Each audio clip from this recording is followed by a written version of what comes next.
Shalom saudara.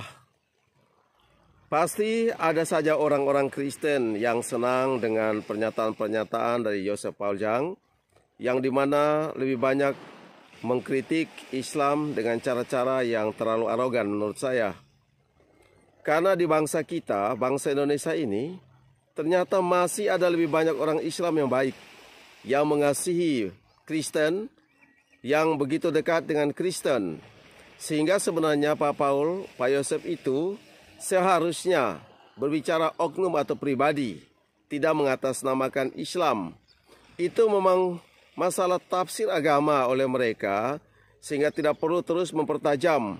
Kalau memang Pak Yosef Paul itu berani, siap jadi martir, nggak usah sembunyi di negara lain. Datang dan berbicara di Indonesia saja. Menurut saya sikap Anda tidak terlalu arif untuk berhadapan dengan saudara kita yang Muslim, yang Islam itu.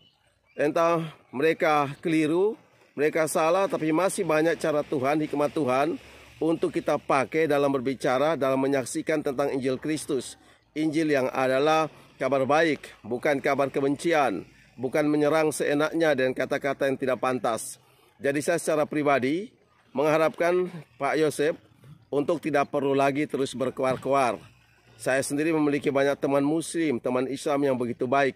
Dan bayangkan kalau memang semua orang Islam atau mayoritas Islam di bangsa ini tidak mengasihi Kristen atau agama lain, maka Indonesia pasti kacau.